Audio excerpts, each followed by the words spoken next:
Mantan Ketua Mahkamah Konstitusi Jimli Asidik halal bihalal Idul Fitri 1445 di kediaman Ketua Umum PDIP Megawati Soekarno Putri di Jalan Teguh Umar, Jakarta Pusat, Rabu 10 April 2024. Jimli membeberkan alasannya mengapa menghadiri open house terbatas di kediaman Megawati. Ia menyebut sudah 4 tahun dirinya tak halal bihalal dengan Megawati akibat COVID-19.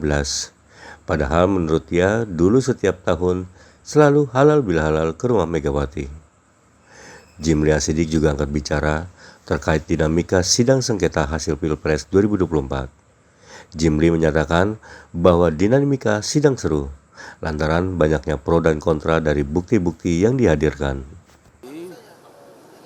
Bisa kita manfaatkan untuk meredakan ketegangan pasca Pilpres, pemilu dan Pilpres khususnya. Mudah-mudahan momentumnya baik ini kan, walaupun belum final ya.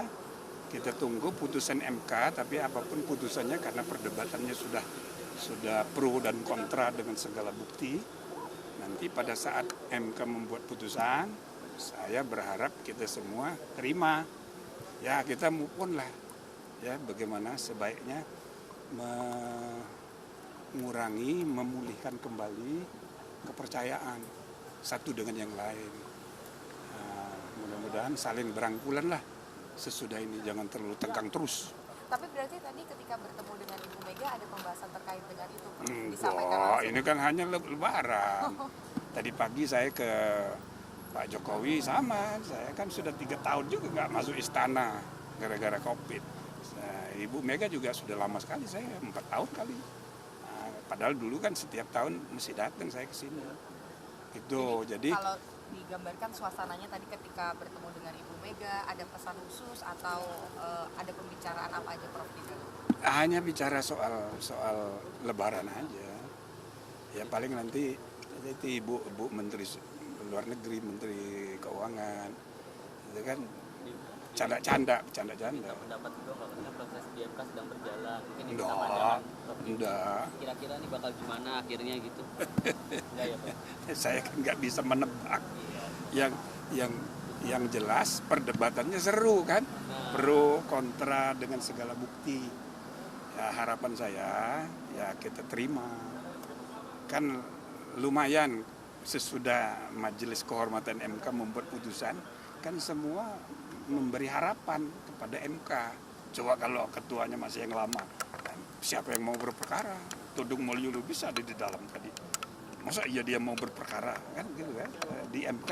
Tapi sesudah ketuanya sudah diganti, dia tidak boleh lagi menangani perkara. Ya alhamdulillah semua menaruh harapan pada MK, maka kita percayakan aja.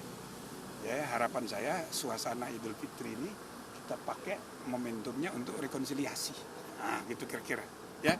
Jadi diapresiasi juga atas putusan MK ya yang dari Prof Jimli atas putusan Gibran. Ya insya Allah semua kelompok terima, walaupun ada saja yang kenapa nggak begini, kenapa nggak begitu, kenapa nggak putusan MK-nya dibatalin, kenapa nggak dipecat dari anggota. Nah, itu kan cermin orang marah. Nah kemarahan publik sekarang ini ada 2 hal yang membuat orang marah banget. Belum pernah kejadian kayak begini dalam sejarah Republik kita. 1, orang marah mengenai etika. Yang kedua, orang marah mengenai dinasti, politik dinasti gitu. Semua orang marah, termasuk Romo Magnis, termasuk Gunawan Muhammad. Menggambarkan idealisme para elit kita sudah sampai puncak nih. Nah, jadi maksud saya sesudah pemilu ini mari kita manfaatkan momentumnya untuk ya kan bagaimana memperbaiki ke depan supaya modernisasi pelembagaan itu harus kita jadikan agenda penting. Jangan lagi ada feodalisme dan politik dinasti. Yang kedua etika kehidupan berbangsa dan bernegara itu momentumnya sekarang nih ya kan, sambil yang solusi jangka pendeknya kita percayakan pada MK saja. Tapi sesudahnya ini belum selesai masalahnya. masalahnya harus dibenahi negara ini gitu loh, dari segi etika dan dari segi modernisasi kelembagaan. Prof, Gitu. kemarin kan Ibu Mega juga sempat menulis opini di harian Kompas terkait dengan harapannya soal MK. Berarti Prof Jimli setuju dengan itu bahwa ini adalah momentum MK, kemudian masyarakat juga menyorot bagaimana keputusan MK nanti. Ya intinya sekarang ini kan apa yang ditulis oleh Ibu Mega itu puncak dari idealisme berbagai kelompok, ya kan? Dan itu juga tercermin di sikapnya Romo Magnis, Gunawan Muhammad, juga para jenderal bintang 4, ya kan, demo.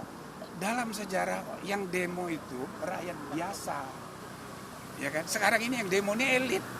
Yang biasanya demo itu aktivis mahasiswa. Sekarang profesor doktor 3 kali botak saking pinternya, tapi demo gitu di seluruh Indonesia. Jadi kita harus mencatat ini sebagai persoalan serius.